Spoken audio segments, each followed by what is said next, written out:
सभी को नमस्कार। लोकसभा चुनाव इलेक्शन मटेरियल पार्ट 2 में आप सभी का स्वागत है।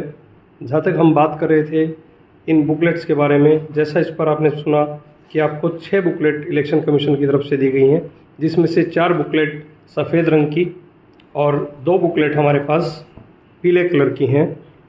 इन अलग अलग बुकलेट्स में अलग अलग तरह के फॉर्म्स दिए गए हैं। हम बात करते हैं बुकलेट नंबर CEO 1 की। इस बुकलेट के अंदर जो आपके काम की चीज़ें हैं वो हैं check memo for presiding officer, form PS05 voter turnout for polling station, और इसके साथ साथ pre printed serial number slips for voters in queue at the closing hours of poll. जैसा कि आप सभी जानते हैं, आज तक हम 6 बजे के बाद पंक्ति में रह जाने वाले वोटर्स को हाथ से बना करके स्लिप जारी किया करते थे, लेकिन इस बार इलेक्शन कमीशन ऑफ इंडिया ने हमारा कार्य बहुत सरल किया है। हमें हर बूथ के लिए 90 वोटर स्लिप्स प्री प्रिंटेड दी गई हैं, जो कि पंक्ति में लगे हुए ऐसे मतदाता जो 6 बजे तक अपना वोट नहीं डाल पाए उनको दी जानी है, और सबसे अंतिम मतदाता को सीरियल नंबर 1 की वोटर स्लिप दी जाती है। इसके बाद हमें दिया हुआ है register of voters statutory booklet number 1। इसके अंदर हम वोट डालने आए वोटर्स की सारी जानकारी लिखते हैं। ये बूथ की संख्या के हिसाब से 500, 800, 1000, 1200, 1500 की संख्या के हिसाब से पर बूथ दिया जा रहा है। इसके साथ हमें दिया गया है white booklet statutory booklet number 2। इसके अंदर आप देख पाएंगे list of tender vote in the form 17B है, अकाउंट ऑफ वोट्स रिकॉर्डेड है जो कि फॉर्म 17C है, जिसकी हमें बहुत ज़्यादा आवश्यकता पड़ती है, जिसके बारे में आप सारी जानकारी भरते हैं, और ये फॉर्म आपको पोलिंग एजेंट्स को भी देने होते हैं, इसलिए आपको एक अच्छी संख्या 30 की संख्या में दिए जा रहे हैं। इसके साथ साथ इसमें है list of challenge votes in form 14 और ब्लाइंड और इन्फॉर्म वोटर्स की इलेक्टर्स की जानकारी देने वाला फॉर्म 14A। इसके साथ साथ आपको स्टैट्यूटरी बुकलेट नंबर 3 जो कि वाइट है वोटर स्लिप्स की दी जा रही है। यह भी प्रत्येक बूथ के हिसाब से 500, 800, 1000, 1200, 1500 आवश्यकता अनुसार प्रोवाइड की जा रही है। इनके बाद हम बात करते हैं येलो कलर बुकलेट्स की। इसके 2 भाग हैं, non statutory booklet part A और non statutory booklet part B।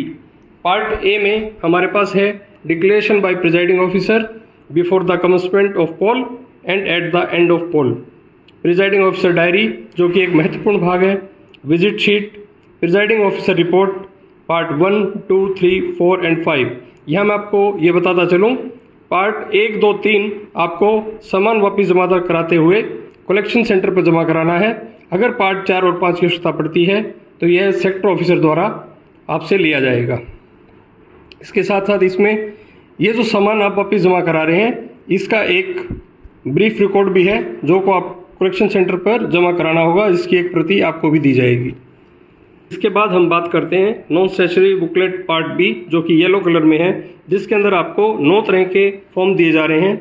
सबसे पहली पोलिंग एजेंट या रिलीव एजेंट्स की movement sheet, entry pass of polling agents, और उसके बाद declaration bye companions of blind and inform voters. उसके बाद आपके पास रिसिप्ट बुक है जो कि आप चैलेंज वोट डालते समय किसी ऑब्जेक्शन के समय आप प्रयोग करते हैं। Declaration by electors under 49MA, ये बहुत महत्वपूर्ण भाग है जिसको टेस्ट वोट भी कहा जाता है। अगर कोई व्यक्ति यह ऐतराज़ करता है कि वीवीपैट के अंदर जो पर्ची निकली वो उस कैंडिडेट की नहीं थी, उस निशान की नहीं थी जिसको उसने वोट दिया, तो उसको यह अधिकार है कि वो अपना एक टेस्ट वोट डाले। इसके बाद इसके अंदर दिया गया है form of declaration by electors whose name is in the ASD list. कोई ऐसा व्यक्ति जिसका नाम आपको दी गई ASD लिस्ट के अंदर है लेकिन वो वोट डालने के लिए आता है, तो वो ये प्रूव करे कि मैं वही वोटर हूँ, और उसके बाद वो एक डिक्लेरेशन भर के आपको देता है। उसके बाद उसको अनुमति दी जाती है कि वो अपना वोट बूथ के ऊपर डाल सकता है। इसके बाद आपके पास है letter of complaint to the SHO police. अगर कोई घटना ऐसी कोई घटती है जिसकी जानकारी SHO को देनी होती है तो उसकी जानकारी भी आप देंगे, नहीं तो इसकी सूचना नील रहेगी। उसके बाद आपके पास इसके अंदर फॉर्म है declaration bye इलेक्टर about his age. अगर कोई इलेक्टर आपको ऐसा दिखाई देता है कि जो अंदर आया लेकिन आपको प्रतीत होता है कि वो 18 वर्ष का नहीं है, तो उससे उसकी एज के बारे में डिक्लेरेशन प्रूफ लिया जा सकता है, और उसके लिए जो फॉर्म भरना होता है वो इस बुकलेट के अंदर है। ऐसा भी कोई वोटर हो सकता है जो अपनी एज का डिक्लेरेशन देने से मना करे, तो उसकी एक लिस्ट, ऐसे वोटर्स की जो लिस्ट आपने बनानी है, उसका संबंधित फॉर्म भी, उसकी लिस्ट भी इस बुकलेट के अंदर है। अब हम आपसे बात करते हैं महत्वपूर्ण जो फॉर्म है उनकी, जिनमें सबसे पहला ज़रूरी है हमारा PS05। जैसा कि आप जानते हैं, इलेक्शन के तुरंत बाद आंकड़े जारी होते हैं कि कितने प्रतिशत मतदान हुआ, बूथ के ऊपर कितनी महिलाओं ने, कितने पुरुषों ने वोट डाला और टोटल वोटिंग कितनी हुई। ये फॉर्म उसके लिए बहुत ज़रूरी है। तो इस फॉर्म के बारे में बात करें, इस फॉर्म में सबसे पहले आप ऊपर देख रहे होंगे A, parliamentary constituency number and name. तो जैसा कि आप जान पा रहे हो, जिस भी पार्लियामेंट्री कॉन्स्टिट्यूंसी, जैसे कि हम बात कर रहे हैं तोशाम के लिए, जो 8 भिवानी महेंद्रगढ़ का एक भाग है, तो यहाँ पे भरा जाएगा 8 भिवानी महेंद्रगढ़। उसके बाद बी पार्ट, यहाँ लिखता है स्टेट यूटी नेम। तो यहाँ जिस भी स्टेट में, जैसे यहाँ हरियाणा में इलेक्शन है तो यहाँ पे हम भरेंगे हरियाणा। उसके बाद नंबर सी पार्ट पे आप यहाँ भरेंगे असेंबली सेगमेंट। जैसे कि हम बात कर रहे हैं तोशाम की, तो आप भरेंगे तोशाम का नंबर 58 है और उसका नाम है तोशाम। पोलिंग स्टेशन, जिस बूथ पर आप पोलिंग करवा रहे हैं उसका नाम और उसका नंबर। फिर आप देखें नंबर 1 पर डेट ऑफ पोल। जैसा आप जानते हैं हमारे यहाँ पोलिंग 25 मई को है, तो यहाँ भरेंगे 25/5/2024। हम बात कर रहे हैं पॉइंट नंबर 2 की, जिसमें आपने भरना है number of electors who voted. आपके बूथ के ऊपर शाम तक कितने मेल ने, कितने फीमेल ने, और इसके साथ साथ कोई ट्रांसजेंडर भी हो सकता है, तो आपके उसके लिए अलग से एक कॉलम बना लीजिएगा। और फिर उसके बाद total male, female, transgender and total.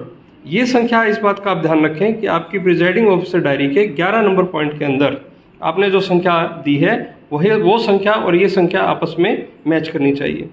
Point number 3 की जहाँ तक बात करें, आपने 17A में जो एंट्री की है, उस एंट्री में कितने वोटर्स ने एपिक का प्रयोग करके वोट डाला है, अपने मताधिकार का प्रयोग किया है, वो संख्या आपको यहाँ लिखनी है। उसके बाद अगर हमारे वोट में बूथ में कहीं, पॉइंट नंबर 4 की जहाँ तक हम बात करें, नंबर ऑफ टेंडर्ड वोट्स, अगर आपके बूथ में कहीं कोई ऐसा वोट डला है, मतदाता ने आकर के कहा कि मैं वोट डालने आया हूं, अगर आपको उस लिस्ट के हिसाब से, मास्टर कॉपी के हिसाब से ये लगता है कि ये पर्सन यहाँ पहले वोट इसकी जगह कोई डाल के जा चुका है, तो उसको अधिकार है अपना वोट देने का, और वो वोट देगा अपना टेंडर वोट के। प्राय देखने में यह आता है कि टेंडर वोट्स की संख्या हमारे बूथ के ऊपर नील ही रहती है। तो विशेष ध्यान रखें, आइडेंटिफिकेशन करें, तब वोटर को आप वोट डालने दें, ताकि ये जो नंबर ऑफ टेंडर वोट्स हैं इनकी सूचना शून्य रहे। तो ये बात थी हमारी फॉर्म के बारे में। एक विशेष ध्यान रखें कि आप हर जगह इसके ऊपर अपने बूथ का नाम और बूथ का नंबर और प्रिजाइडिंग के सिग्नेचर ये जो है करना बिल्कुल भी ना भूलें।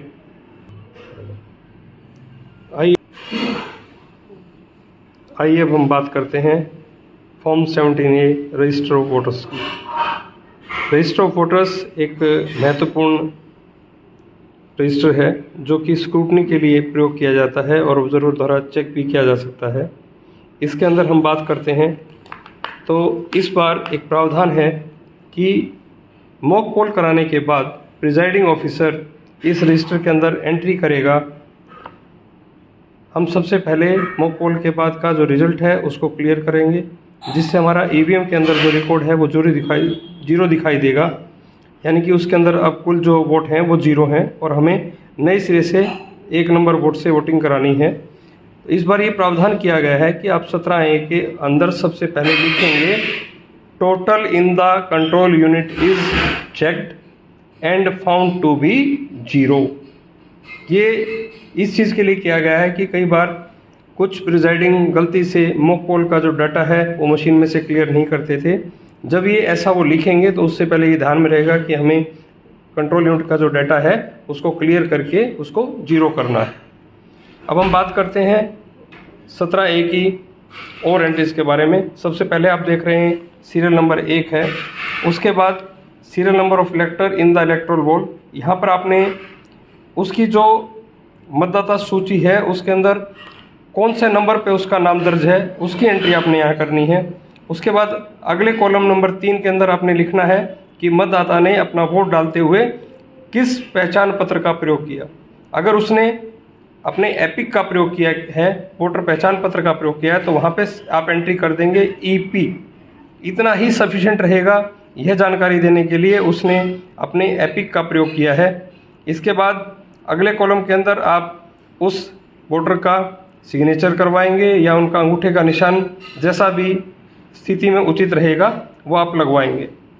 उसके बाद रिमार्क्स का कॉलम है, इसकी जब आवश्यकता पड़ेगी आप इसके अंदर अपना रिमार्क दे सकते हैं। हम बात करते हैं उस स्थिति की कि जब आपके पास 2 या 3 ईडीसी वोटर हैं। आप उन ईडीसी वोटर्स को सबसे पहले आपको जो मतदाता सूची दी गई है बूथ की, उसके सबसे आखिरी वोटर के बाद उसकी एंट्री करेंगे। जिस भी वोटर ने आपके पास इलेक्शन ड्यूटी पर रहते हुए अपना वोट आपके बूथ पर डालना है आपकी टीम में से, उसके आगे आप लिखेंगे ईडीसी और उसकी जानकारी उसके ऊपर लेंगे। अगर मान लीजिए वोटर लिस्ट में आपके पास 450 वोटर हैं तो आप ईडीसी वाले वोटर को 451 नंबर देंगे, दूसरा भी है तो उसको 452 नंबर देंगे, तीसरा है तो उसको 453 नंबर देंगे। अब उसकी एंट्रीज इस 17A में आपने कैसे करनी है हम देख लेते हैं। मान लीजिए आपके बूथ पर 877 वोट पड़े, 878 नंबर पे ईडीसी वोटर अपना वोट डाल रहा है, तो आप वहाँ पे 2 नंबर कॉलम में एंट्री करेंगे उसकी जो उसका वोट जिस भी असेंबली कॉन्स्टिट्यूंसी में बना हुआ है उसका वहाँ पर क्या बूथ नंबर है, ऑब्लिक वहाँ पर उस लिस्ट के अंदर उसका क्या सीरियल नंबर है और उन सब के साथ उसकी असेंबली कॉन्स्टिट्यूंसी का नंबर और नाम, और उसके बाद पूरी प्रक्रिया अपनाते हुए रिमार्क्स के कॉलम में आप एंट्री कर देंगे ईडीसी। इस प्रकार अगर आपके बूथ पर कोई व्यक्ति ईडीसी के जरिए वोट डालता है तो उसकी जानकारी दर्ज हो जाएगी। ये जानकारी अत्यंत महत्वपूर्ण है, आप इस चीज़ का विशेष ध्यान रखें। इसके बाद अब हम बात करते हैं फॉर्म 17C की। जैसा कि आप जानते हैं फॉर्म 17C एक स्टैच्यूटरी फॉर्म है जो कि स्ट्रॉन्ग रूम में ईवीएम मशीन के साथ रखा जाता है और आरओ एआरओ के द्वारा इसकी एक प्रति आपसे खुली भी ली जा सकती है। इसके अंदर आपको जो जानकारी भरनी होती हैं वो अकाउंट ऑफ वोट्स रिकॉर्डेड के नाम से ये जाना जाता है। सबसे पहले इसके अंदर आपने इसमें लिखना है पार्लियामेंट्री या कॉन्स्टिट्यूंसी का नाम, उसके बाद आपने इसमें पोलिंग स्टेशन का नंबर और पोलिंग स्टेशन का नाम लिखना है। उसके बाद आपने इसके अंदर जो आपके बूथ पर CU, BU और वीवीपैट प्रयोग हुई हैं उन कंट्रोल यूनिट का नंबर, बैलेट यूनिट का नंबर। अब जैसा कि भिवानी महेंद्रगढ़ के अंदर 2 बैलेट यूनिट प्रयोग हो रही हैं तो वहाँ पर आप दोनों बैलेट यूनिट के नंबर लिखेंगे। इसके बाद आपने वीवीपैट का नंबर लिखना है। ये जानकारी रहेगी आपके बूथ के ऊपर कौन सी CU, BU या वीवीपैट का प्रयोग किया गया। फिर आप देख रहे हैं number 1, total number of electors assign to the polling station. आपको आपके बूथ की दी गई मास्टर कॉपी के अंदर कितने इलेक्टर्स दिए गए थे उसकी आपने संख्या भरनी है। हो सकता है इसके साथ में आपके पास कुछ ईडीसी वोटर भी हों तो आप प्लस करके आगे ईडीसी वोटर लिख दीजिएगा। मान लीजिए आपकी उस सूची के अंदर 465 और 3 आपके ईडीसी थे तो आप यहाँ पे भर देंगे 465 जमा 3 468। उसके बाद आपने भरना है number of voters as entered in the register of voters. Form 17A के अंदर आपने कुल कितनी एंट्री करी है, ये एंट्री आपकी ईडीसी वोटर्स को मिला करके होंगी। उसके बाद number 3, number of voters deciding not to record votes under rule 49O। अगर आपके पास कोई वोटर आया, उसकी उंगली पर स्याही भी लगा दी गई, उसने वोटर स्लिप आपको दी, उसकी 17A के अंदर एंट्री भी कर दी, लेकिन उसके बाद उसने रिफ्यूज़ कर दिया, उसने डिसाइड कर लिया कि मुझे वोट नहीं करना, तो आप अपने 17A के अंदर ये रिमार्क में लिखेंगे डिसाइडेड नॉट टू वोट और रिफ्यूज टू वोट। और ऐसे वोटर्स की संख्या आपने यहाँ पॉइंट नंबर 3 पर दर्ज करनी है। अमूमन इस प्रकार की संख्या 0 होती है। हम बात कर रहे हैं पॉइंट नंबर 4 की, number of voters not allowed to vote under rule 49M। अगर आप ऐसा समझते हो कि किसी वोटर को आपने साइन करवा लिए, 17 में उसकी एंट्री कर दी, उसकी उंगली पर निशान भी लगा दिया, लेकिन वो कोई ऐसी गतिविधि कर रहा है जो कि चुनाव प्रक्रिया का उल्लंघन है, तो उसको आपके द्वारा रोका जा सकता है वोट डालने से। ये रूल 49O के तहत किया जाता है। और इस 17A में उसकी एंट्री भी कर दी, लेकिन उसके बाद आपको ऐसा लगा कि वो वोटर जो है किसी चुनावी गतिविधि का उल्लंघन कर रहा है, अपना वोट डिस्क्लोज करने की स्थिति में है या कोई और उल्लंघन कर रहा है, तो आपके पास ये अधिकार है, आप उसको वोट डालने से रोक दें। ऐसा आप रूल 49M के तहत कर सकते हैं। अमूमन ये संख्या 0 होती है, लेकिन फिर भी किसी अपरिहार्य स्थिति में ऐसा करना पड़े तो ऐसे वोटर्स की संख्या आप यहाँ पर दर्ज करेंगे। उसके बाद हम आते हैं पॉइंट नंबर 5 पर, जो कि बात करता है रूल 49MA की। अगर कोई वोटर आपसे आकर के ये कहता है, ऐतराज़ करता है कि मैंने जिस पार्टी के कैंडिडेट को वोट दिया था उसके चुनाव चिन्ह वाली पर्ची मुझे वीवीपैट में दिखाई नहीं दी, कोई दूसरी पर्ची दिखाई दी है, तो उसके पास एक अधिकार है कि वो 49MA के तहत एक टेस्ट वोट डाल सकता है।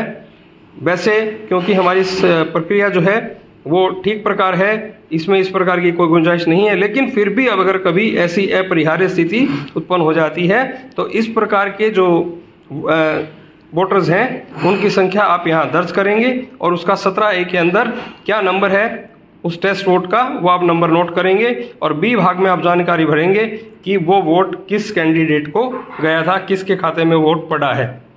इसके बाद आपके पास आता है पॉइंट नंबर 6, जिसके अंदर आप ये भरेंगे कि आपके इस बूथ के ऊपर वोटिंग मशीन में कुल कितने वोट डले। यहाँ ये ध्यान रखें कि आपकी वोटिंग मशीन के अंदर उतने ही वोट होंगे जितने आपने फॉर्म 17A के अंदर एंट्री किए हैं। पॉइंट नंबर 7 आपके पास है total number of votes as shown against item 6 tallies with the total number of votes as shown against item number 2 minus.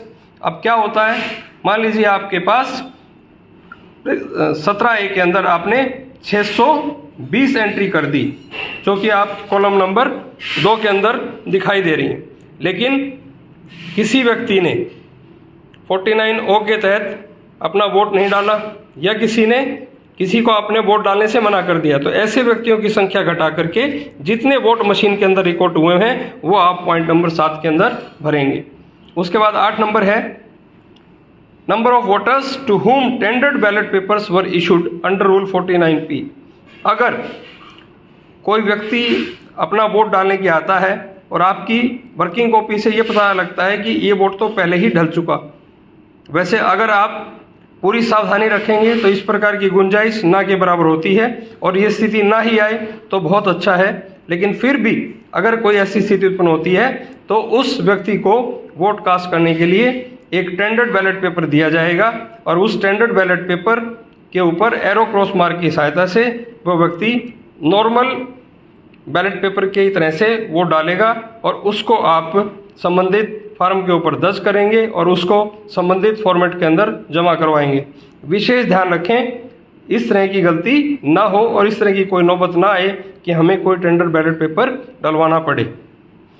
Point number 9 के अंदर आपने ये लिखना है, अमूमन हर बूथ के ऊपर लगभग 20 स्टैंडर्ड बैलेट पेपर दिए जा रहे हैं, तो आपने लिखना है receive for use total 20 number इतने से लेकर इतने नंबर तक, इश्यूड टू इलेक्टर्स। अगर कोई ऐसी स्थिति उत्पन्न हुई, अगर कोई एक आध आपको टेंडर बैलेट पेपर देना पड़ा तो उसका आप नंबर लिखेंगे कितने दिए गए और उनका सीरियल नंबर क्या है, और उसके बाद प्रयोग नहीं हुए तो जितने प्रयोग नहीं हुए उनकी संख्या और उनके नंबर।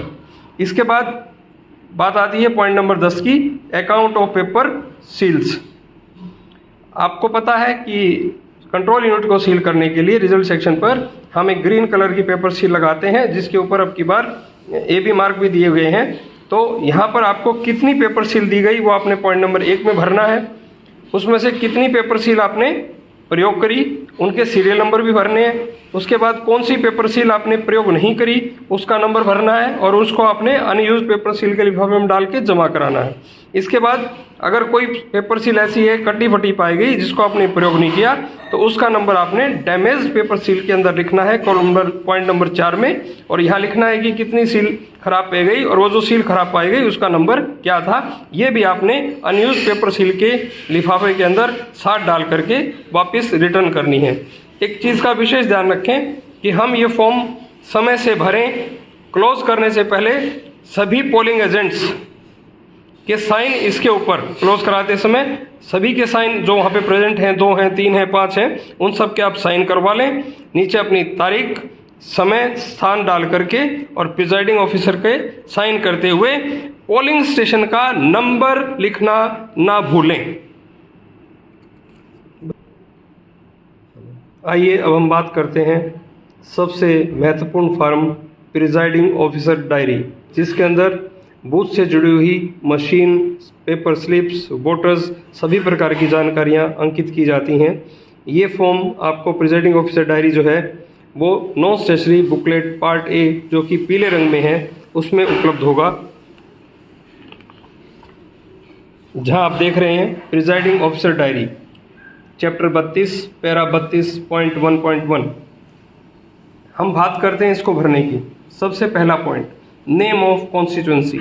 यहाँ आप भरेंगे अपनी पार्लियामेंट्री कॉन्स्टिट्यूंसी का नंबर और कैपिटल लेटर्स के अंदर उसका नाम। डेट ऑफ पोल, अब यहाँ हमारे इलेक्शन 25 तारीख को तो है, तो आप 25/5/2024 अंकित करेंगे। नंबर ऑफ पोलिंग स्टेशन और उसके बाद पोलिंग स्टेशन का नाम। जैसे अगर आपके पोलिंग बूथ का नंबर जो है वो 55 है तो आप यहाँ लिखेंगे 55, और बूथ का नाम अगर गांव में भेरा है तो आप वहाँ पे लिख देंगे 55 भेरा। इसके बाद आपने लिखना है वेदर लोकेटेड इन, क्योंकि लगभग हमारे सभी बूथ गवर्नमेंट बिल्डिंग्स के अंदर हैं, तो आप पहले के अंदर टिक करेंगे लोकेटेड इन गवर्नमेंट और क्वेसी गवर्नमेंट बिल्डिंग। कहीं एक आध केस में हो सकता है कोई प्राइवेट धर्मशाला या प्राइवेट बिल्डिंग हो तो वहाँ पे आप लिखेंगे प्राइवेट बिल्डिंग। तीसरा, टेम्परेरी स्ट्रक्चर, ऐसा कोई पोलिंग बूथ हमारे यहाँ नहीं है। हम बात करते हैं पॉइंट नंबर 4 की। Number of polling officers recruited locally if any. District election officer की तरफ से, आरओ की तरफ से जो पोलिंग स्टाफ पोलिंग बूथ के ऊपर भेजा जाता है, अगर किसी अपरिहार्य स्थिति में उनके स्थान पर किसी रिजर्व स्टाफ को लगाया जाए और वह भी उपलब्ध नहीं होता, तो ऐसी स्थिति में एआरओ के द्वारा या प्रिजाइडिंग द्वारा किसी लोकल स्टाफ की अपॉइंटमेंट की जा सकती है, लेकिन आप ऐसी स्थिति से बचें। ये अमूमन संख्या नील ही रहती है। Appointment of polling officer made in the absence of duly appointed polling officer and the reason of such appointment. किसी अपरिहार्य स्थिति में जब आपके पोलिंग पार्टी का कोई पोलिंग ऑफिसर उपलब्ध ना हो, रिजर्व स्टाफ से भी ना मिले, तो परमिशन के साथ आप पोलिंग ऑफिसर को अपॉइंट कर सकते हैं और उसकी सूचना आपने इस 5 नंबर पॉइंट में देनी है। इसके बाद point number 6, electronic voting machine. यहाँ आपके पास number of control units used, क्योंकि कंट्रोल यूनिट हमारे यहाँ एक ही यूज हो रही है तो हम इसके अंदर 01 भरेंगे। नंबर 2 के ऊपर serial numbers of control units, जो कंट्रोल यूनिट आपने प्रयोग की है यहाँ आप उसका नंबर लिखेंगे। इसके बाद number of balloting units used, क्योंकि हमारे यहाँ हम 2 बैलेट यूनिट का प्रयोग करेंगे कैंडिडेट अधिक होने के कारण, तो यहाँ पे भरा जाएगा number of balloting units 2। Serial number of balloting units, पहले आप पहली बैलेट यूनिट का नंबर भरेंगे, उसके बाद थोड़ा सा स्पेस छोड़ करके दूसरी बैलेट यूनिट का नंबर भरेंगे। पॉइंट नंबर 7 की हम बात करते हैं, number of paper seals used. CU को सील करने के लिए आपने कितनी पेपर सील का प्रयोग किया उसकी इतने संख्या भरनी है, और कौन से नंबर की सील आपने प्रयोग की ये आपने 7वें पॉइंट के दूसरे भाग में भरना है। इसके बाद बात करते हैं 7A की। आपने रिजल्ट सेक्शन को पैक करने के लिए कौन से स्पेशल टैग का, आपको कितने स्पेशल टैग दिए गए थे वो संख्या आपने यहाँ लिखनी है। जो स्पेशल टैग आपको दिए गए थे उनके नंबर यहाँ से यहाँ तक आपने लिखने हैं। उसके बाद आपने जो स्पेशल टैग यूज किया उनकी संख्या, आपने 1 प्रयोग किया, 2 प्रयोग किए, वो आपने लिखना है। Serial number of special tag used, जो स्पेशल टैग आपने यूज किए वो आपने यहाँ पे उनके सीरियल नंबर लिखने हैं। इसके बाद आपने जो स्पेशल टैग वापिस किए उनके सीरियल नंबर आपने लिखने हैं। हम आते हैं पॉइंट 7वें के बी भाग में। यहाँ पे दिया हुआ है नंबर ऑफ स्ट्रिप सील्स। आपकी जानकारी के लिए बता दें कि वो जो ABCD की स्ट्रिप सील हुआ करती थी वो इस समय प्रयोग नहीं की जा रही। 7C, हमारे यहाँ क्योंकि वीवीपैट सिस्टम को प्रयोग किया जा रहा है तो नंबर ऑफ प्रिंटर यूज्ड, अमूमन जनरल केस के अंदर नंबर ऑफ प्रिंटर जो यूज हुआ वो 1 हुआ और उस सीरियल नंबर का प्रिंटर। यदि किसी स्थिति में वीवीपैट को बदलना पड़ता है या ऊपर भी किसी CU BU को बदलना पड़ता है तो उस बदली हुई जानकारी को आप कॉलम नंबर 6, 7, 7A, 7C के अंदर जरूर लिखेंगे। इसके बाद हम आते हैं नंबर 8 पर। Number of candidates who had appointed polling agents at the polling station. आपके पोलिंग स्टेशन पर फॉर्म नंबर 10 लेकर के आपके पास कितने पर्सन आए, कितनों को एक पोलिंग एजेंट के रूप में कैंडिडेट्स के द्वारा अपॉइंट किया गया था पोलिंग एजेंट के रूप में, वह आपने वो संख्या लिखनी है। 5 आदमियों ने किया, 7 ने किया, 10 ने किया, वो संख्या आपने यहाँ भरनी है। हम बात करते हैं पॉइंट नंबर 9 की। Point number 9, number of polling agents present at the commencement poll. सुबह 6 बजे आपके पास जब आप मॉक पोल शुरू करने जा रहे हैं उस समय कितने पोलिंग एजेंट वहां पर आपके पास उपस्थित थे, कितने पोलिंग एजेंट आपके पास लेट आए। आप ये ध्यान रखें, अगर आपने यहाँ ये भर दिया कि मेरे पास वहाँ पोलिंग स्टार्ट करते हुए मॉक पोल के समय 5 पोलिंग ऑफिस एजेंट उपस्थित थे तो आपको मॉक पोल सर्टिफिकेट के ऊपर उनके सिग्नेचर भी करवाने हैं। Number of polling agents present at the close. जब आप पोलिंग को क्लोज करा रहे हैं, जब उनको 17C देंगे एक प्रति और 17C के ऊपर आप उनके साइन भी कराएंगे तो आप विशेष ध्यान रखें कितने बंदों के आप साइन करा रहे हैं, कितने पोलिंग एजेंट्स के, वो संख्या आपने यहाँ भरनी है। उसके बाद हम बात करते हैं बिंदु नंबर 10 की।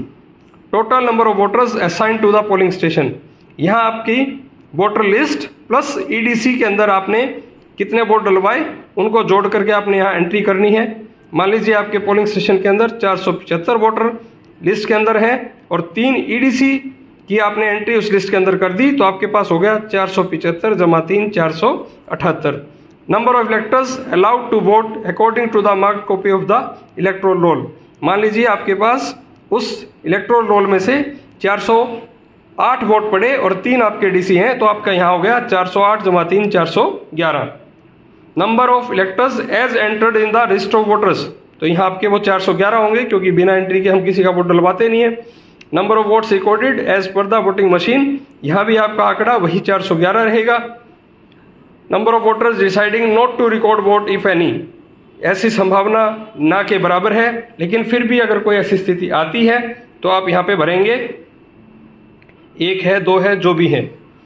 हम इसके बाद देखें signature of the first polling officer. ये अमूमन रह जाता है तो इसको आप अवश्य साइन कराएं।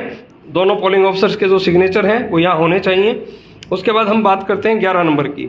जो जानकारी आपने फॉर्म PS05 में भरी है वो जानकारी आपने यहाँ भरनी है। कितने पुरुषों ने, कितनी महिलाओं ने और कितने थर्ड जेंडर ने आपके बूथ के ऊपर वोट डाले और फिर उसका total.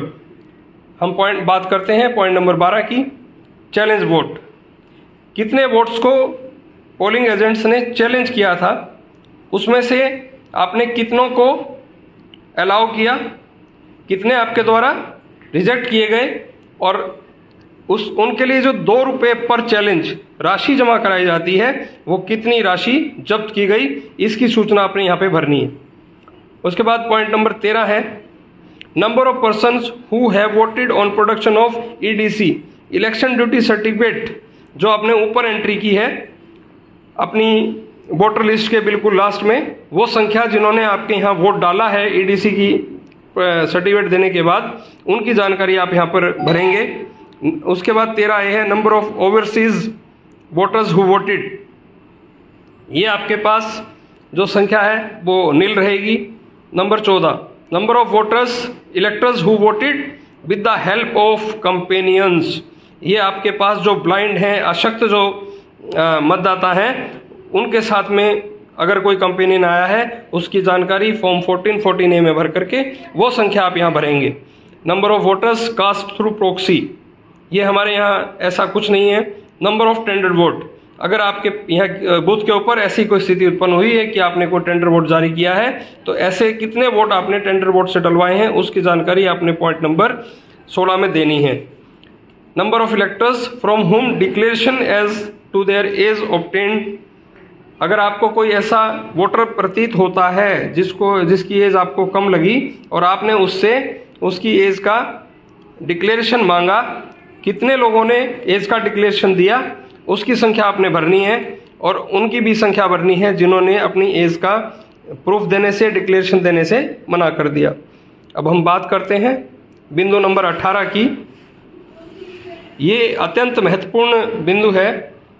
Weather it was necessary to adjourn the poll. अगर किसी बूथ के ऊपर कोई बड़ा लड़ाई झगड़ा, कोई दंगा होसा हो जाता है, या कोई और ऐसा कारण हो जाए कि काफ़ी समय तक वहाँ पर पोल को स्थगित करना पड़े, तो इसकी जानकारी आपको भरनी है।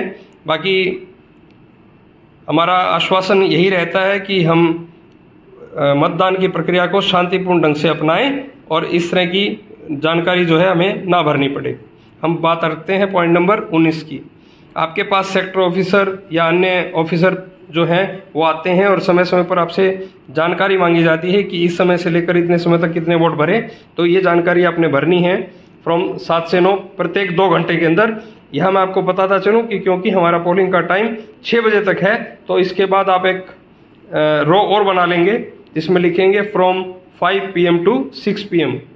यह भी स्थिति हो सकती है कि 6 PM तक भी आपके यहाँ कतार लगी हुई हो, तो आप उसके बाद नोट करेंगे आफ्टर 6 PM, और वहाँ कितने वोट डले हैं वो आपने उसके आगे एंट्री करनी है। तो हर 2 घंटे के अंदर 7 से 9, 9 से 11, 11 से 1, 1 से 3, 3 से 5, इन 2-2 घंटों के अंतराल में जितने जितने वोट डालते रहे।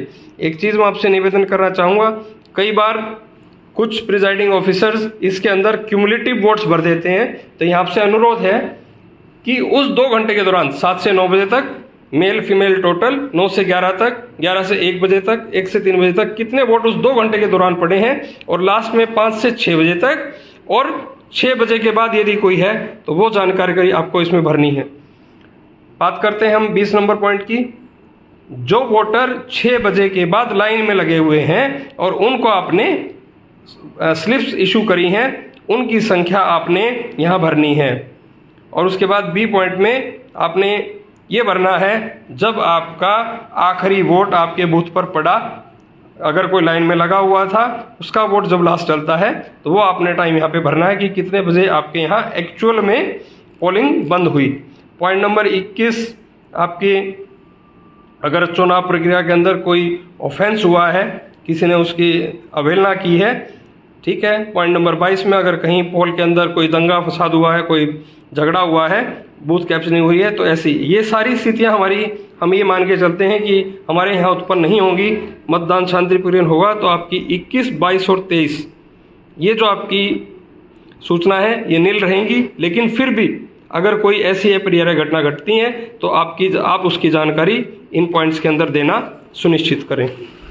हम बात कर रहे हैं point number 24, serious complaint if any made by the candidate और एजेंट। अगर कोई एजेंट बीच बीच में कोई ऐसी बात कहता है और करता है, या कोई ऐसी घटना होती है, तो आप उसको अधिकारियों के संज्ञान में लाएं, वो सोल्व हो जाए। तो यहाँ पे हमारी ये जो सूचनाएं हैं ये लगभग नील ही आनी चाहिए। Number of cases of breach of law and order ये भी नील आएंगे। और आप क्योंकि सारा काम बहुत समझ के, बहुत तन्मयता के साथ करेंगे, तो आपके यहाँ से कोई गलती ना हो, कोई रेगुलेटरी ना हो, ये सूचना भी आपकी नील में आएगी। और लास्ट के अंदर आप अपने जो डिक्लेरेशंस देनी है आपने पार्ट 1, पार्ट 2, 3, पार्ट 4 के अंदर, जो 4 के अंदर आपकी प्रिजाइडिंग ऑफिसर की डिक्लेरेशन होती हैं, जिसमें आप पोल के प्रारंभ में, पोल के बीच में और पोल के लास्ट में आप करते हैं, वो सारी डिक्लेरेशन आपने ठीक प्रकार से भर दी गई हैं। अगर कोई नई वोटिंग मशीन किसी कारण से प्रयोग करनी पड़ी, उसकी जानकारी आपने भर दी है, ये आप लिखेंगे यस, क्योंकि ये प्रिजाइडिंग ऑफिसर की जो डिक्लेरेशन है ये सभी को भरना आवश्यक है।